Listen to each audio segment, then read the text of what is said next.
Hello my dear students of class 11 science, welcome to biology class. We are dealing with the chapter mineral nutrition in plants. So in yesterday's class we have learned about the nutrients and nutrition. We have learned about hydroponics technique of growing the plants, which is mainly a soilless culture where we used to grow the plant in a nutrient solution. Then we have learned about the advantage and disadvantage of hydroponics. We have also learned about the essential mineral elements, where we have discussed about the essential elements and the non-essential elements. Also we have discussed about the criteria for the element to fall under the essential elements. Then we have learned about the macronutrients and the micronutrients. Then about the broad categories of the essential elements also we have discussed in our previous class. Okay. Then we have discussed about the mineral and the non-mineral elements, and the most important thing that we have discussed was the role of macro and micronutrients, where we have discussed about the role or the function of micronutrients and the macronutrients along with their deficiency symptoms. Now in today's class we will continue with the topic metabolism of nitrogen, also called nitrogen nutrition. So here we are going to learn about the nitrogen cycles along with the nitrogen fixation. Clear? So let us begin with the class. Now mainly nitrogen is the most important element, like that of carbon, hydrogen and oxygen, for the living organisms. Okay, so nitrogen is one of the most essential components that is present in the protein, in the amino acids, in the nucleic acids, hormones, chlorophyll and many vitamins. Now plants competes with the microbes for the limited nitrogen that is available in the soil. Okay, so thus nitrogen is a limiting nutrient for both natural and agricultural ecosystem. Now a regular supply of nitrogen to the plant is mainly maintained through the help of the nitrogen cycle, later the oxygen cycle, carbon cycle, hydrogen cycle. So here also the regular cycle or regular supply of nitrogen to the plant is available by the means of nitrogen cycle. So where there will be regular like circulations or the flow of nitrogens between the nitrogen pool, the atmosphere, soil and the biomass. So these are the three important nitrogen pools where the nitrogens are mainly circulated. Okay, that is atmosphere, soil and the biomass. So from these three particular pools, the nitrogens will be circulated or will be made available to the plants. So next thing is about that nitrogen fixation, because we are saying that a nitrogen is available in a limited amount or in a limited quantity in the soil. So therefore the plants needs to fix those nitrogens which are there in the atmosphere or which are there in the nitrogen pools. Okay, so now we are going to learn about this nitrogen fixation. So it says that according to definition, the process of conversion of free nitrogen of the environment into ammonia to make it available to the plants is called nitrogen fixation.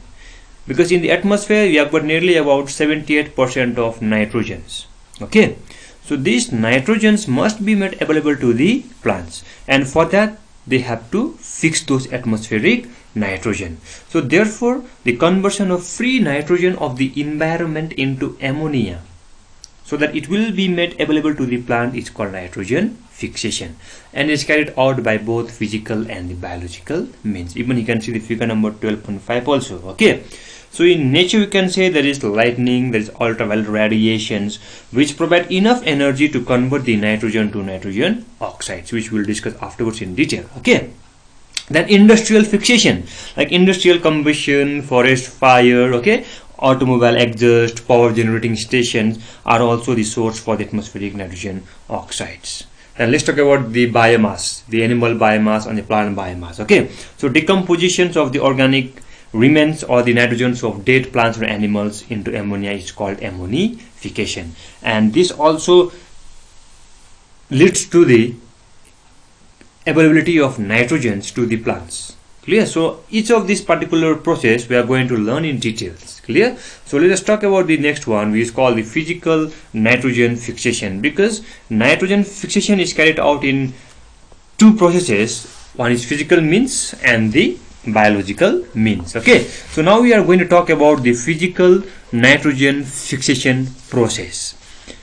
Now physical nitrogen fixation is mainly of two types. natural and industrial. Okay, these two comes under the physical nitrogen fixation. Now let's talk about the natural or abiological nitrogen fixation, where you discuss that lightning, ultraviolet radiation, ozonization, okay, they will cause the nitrogen and the oxygen to combine to form different types of nitrogen oxides. So this lightning, ultraviolet radiation, ozonizations will cause the atmospheric oxygen and nitrogen to combine with one another and to form the different oxides of nitrogen. So you can see over here that ultraviolet radiation, lightning, it's mainly causing the nitrogen and the oxygen to combine and to form the different oxides of nitrogen like nitrogen monoxide or nitric oxides. Okay, and during rain and in the presence of moisture, nitrogen dioxide, can you see over here that nitrogen monoxide is combining with oxygen to form nitrogen dioxide. Now this nitrogen dioxide in the presence of moisture during rain, what I mean is that it combines with water to form nitrous acid. So that nitrogen dioxides in the presence of moisture will combine with the water to form which acid? To form the nitrous acid and the nitric acid. So here you can see that the nitrogen dioxide is combining with the rainwater to form the nitrous acid and the nitric acids. Now these nitrous acid and the nitric acid will come to the ground along with the rain, and on the ground these acids will form the soluble nitrites and nitrates respectively. Okay, so when this nitrous acid and the nitric acid will come down to the ground or come down to the soil, they will become soluble and they will form the nitrites and the nitrates. Okay, so now the water soluble nitrates and the nitrates will be absorbed by the plants. Clear this one? Okay, now number 2 we'll talk about the industrial abiological nitrogen fixation. So here we will talk about the industrial combustion, forest fire, automobile exhaust, okay, then those power generating electric supply or powerhouses, okay, they will also lead, or they're also the main source of nitrogen. Clear? So what I mean is that over here during industrial abiological nitrogen fixation, ammonia is produced industrially. So here ammonia will be produced because during nitrogen fixation the free nitrogens will be converted to ammonia. So during industrial abiological nitrogen fixation, ammonia will be produced industrially, okay, by the combination of nitrogen and hydrogen obtained from the water at high temperature and pressure. Clear? So here we can see that ammonia is mainly formed directly in case of industrially abiological nitrogen fixation. Now next we'll talk about the release of nitrogen compounds from organic matter. Okay, so release of nitrogen compounds from the organic matter. So first one is ammonification. So nitrogenous waste, excretions and the dead remains of plants and animals are acted by a number of bacteria or the microorganisms which are present in the soil. Okay, and they will be decomposed into ammonia or the ammonium ions.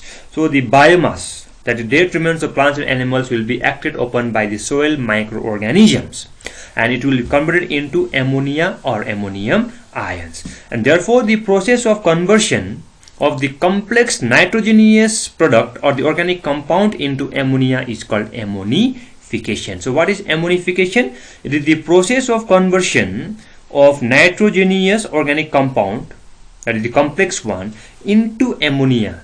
Clear? Because those complex nitrogenous compounds are present in the dead remains of plants and animals, and they are acted upon by the microorganisms which are present in the soil, and they are converted into the ammonia, and that is called ammonification, and is mainly carried out by microorganisms like Bacillus vulgaris.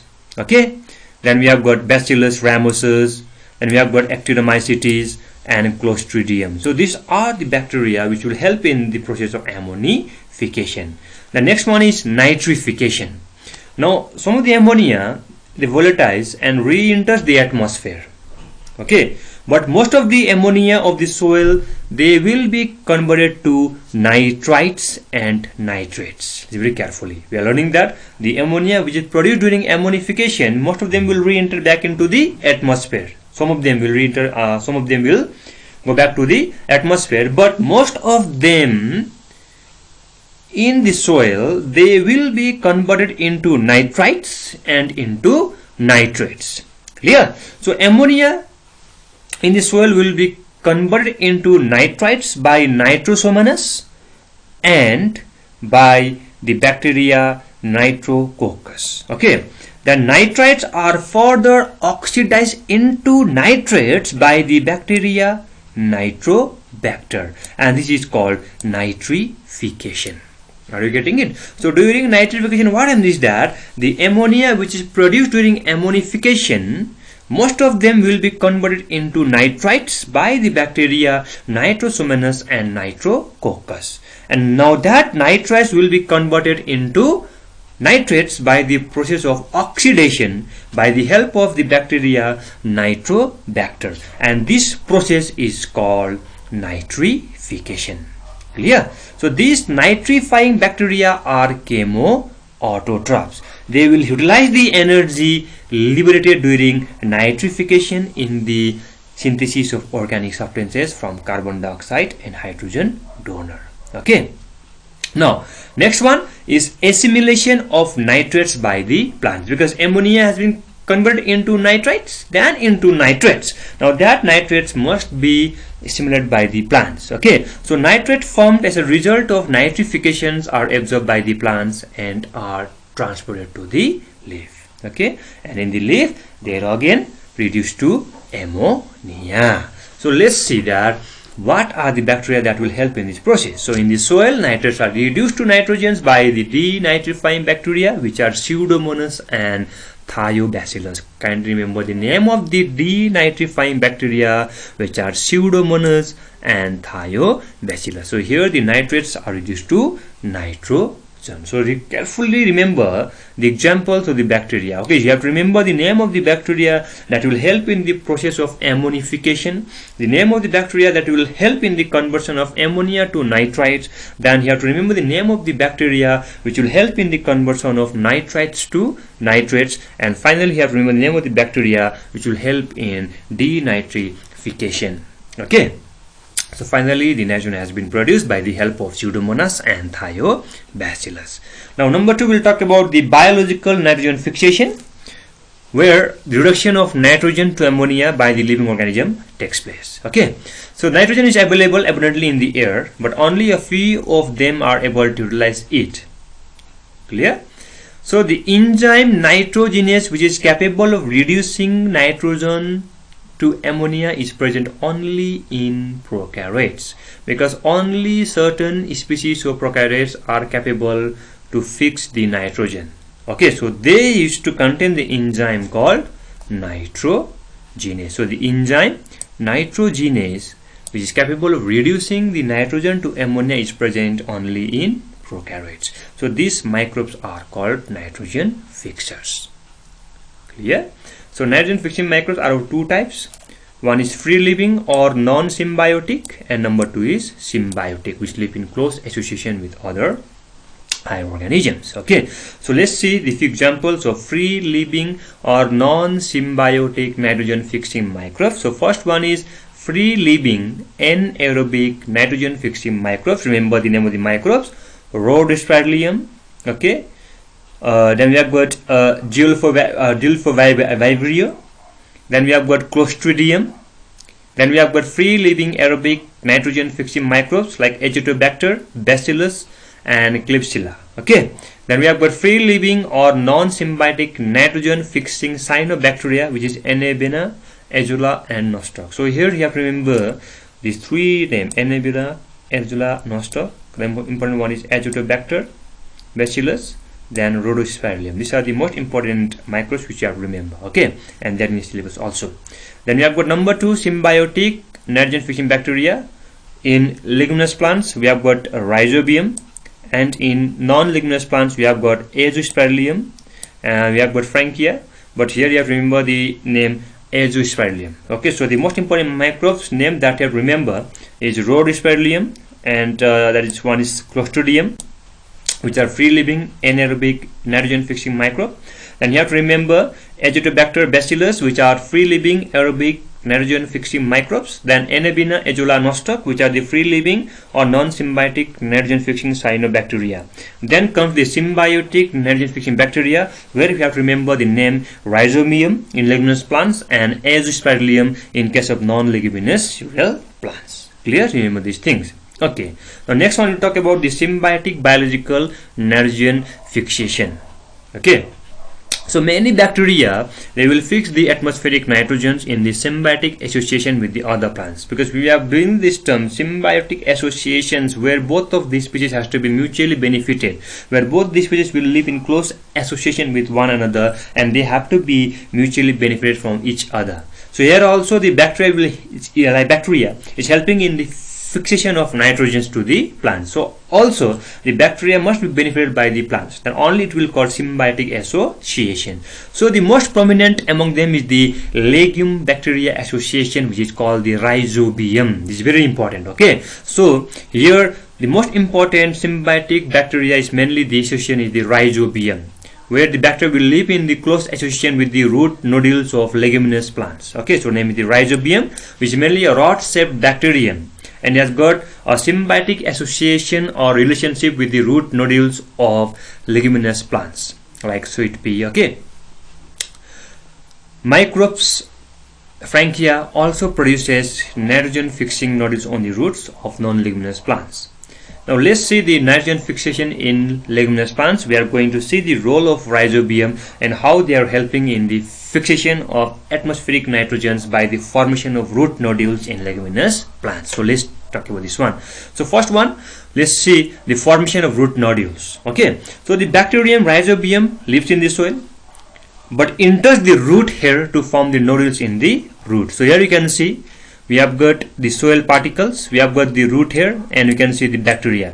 So these bacteria are mainly present in the soil, but they will enter the root hair to form the root nodules. Which bacterium? Rhizobium. Rhizobium bacteria multiply and colonize the surroundings of roots and get attached to the epidermal and the root hair cell. So here you can see that bacteria is mainly forming a colony in the soil. Okay, and they are mainly now trying to enter inside the root hair cell. Clear? Okay, next one. On coming in contact with the root hair of leguminous plants, bacteria produces certain enzymes that degrade the part of the root hair cell and forms an infection thread.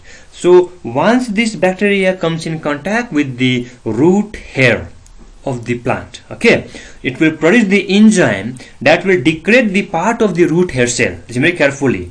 Once this bacteria comes in contact with the root hair of the plant, it will produce certain enzymes that will degrade the root hair cells and it will form an infection thread. Can you see over here? So these are the root hair cells. So these root hair cells have been infected by the bacteria. Bacteria on coming in contact with these root hair cells will form a certain enzyme. That enzyme will degrade the root hair cells and it will form an infection thread. Can you see over here? That is the formation of long infection thread. Okay, now next one. Bacteria multiply in the root hair cells and enter the infection thread. Now that bacteria will infect the root hair cells and it will enter inside which thread? Infection thread. Now through infection thread, this bacteria will reach the cortex of the root, and in the cortex of the root they will initiate division in the cortical cell, leading to the formation of root nodules. So what we are learning is that this bacteria comes in contact with the root hair cells, they will produce the enzyme, that enzyme will degrade the root hair and it will form an infection thread. Now that bacteria will enter the infection thread and enters the cortex of the root, and within the cortex or the cortical cells they will multiply and they will form the nodules. So you can see over the infection thread. Now the bacteria will enter this infection thread and they will enter the cortex of the root, where they will multiply and they will form the nodules. Now the bacteria will release into the tetraploid cortical cells. Now inside each cells, bacteria will multiply, and when this bacteria will enter inside the cytosol of the cells, okay, it becomes dormant, it becomes non-motile, and it becomes enlarged. Now these dormant bacteria will be known as bacteriocytes. Okay, so root nodules may contain thousands of such bacteriocytes. And finally, the nodules establish a direct vascular connection with the root. So this is the formation of root nodules in case of leguminous plants by Rhizobium. rhizobium. Now these root nodules, which are formed in the root hair cells by the rhizobiums, are the site for the fixation of nitrogen. Okay, now that root nodules will help in the fixation of nitrogen. Now such nodules contains all the necessary biochemical components which will help in the fixation of nitrogens. They contain the enzyme called nitrogenase, and they will also contain the pigment called lake hemoglobin. This is very important. Okay, the name of the enzyme and the pigment is very important. So it contains the enzyme called nitrogenase and also contains the pigment called lake hemoglobin, which is essential for the synthesis or the fixation of nitrogen. The enzyme nitrogenase is a molybdenum iron protein and catalyzes the conversion of atmospheric nitrogen to ammonia. So nitrogenase will help in the conversion of atmospheric nitrogen to ammonia. But thing is that here the enzyme nitrogenase is extremely sensitive to molecular oxygen. That means in the presence of oxygen, this enzyme nitrogenase will be non-functional and it will not be able to synthesize or will not be able to fix the nitrogen. Okay, so to protect it from oxygen, to protect the enzyme nitrogenase from the action of oxygen, we have got the pigment called lake hemoglobin. Okay, this lake hemoglobin will rapidly combine with the oxygen and be an oxygen scavenger. Listen very carefully. So here, to protect the enzyme nitrogenase from the action of oxygen, the leguminous nodules contain the pigment called lake hemoglobin. This lake hemoglobin will rapidly combine with the molecular oxygen and act as oxygen scavenger. Clear? So now there will be no oxygen and the nitrogenase will be free and will be functional to fix the atmospheric nitrogen to ammonia. Clear? In the absence of lake hemoglobin, this nitrogenase cannot be functional because it will be deactivated by the presence of molecular oxygen. Alright? Okay. Now let's see the fate of ammonia, which is produced by the fixation of nitrogens by the help of the symbiotic association of rhizobium with the root nodules. Okay, so fate of ammonia. So ammonia at physiological pH is protonated to form ammonium ions. So that ammonia will form the ammonium ions, and ammonia is highly toxic and it cannot be accumulated in the plants. Okay, so it combines with organic acid to form amino acids, and the amino acids are transported through the phloem to other parts of the plant for the synthesis of protein. So here we have finished about the nitrogen fixation. So this much is there in your syllabus. So here we have finished this chapter, mineral nutrition in plants. So in the next class we will begin with a new chapter, that is photosynthesis. So see you in the next class. Thank you.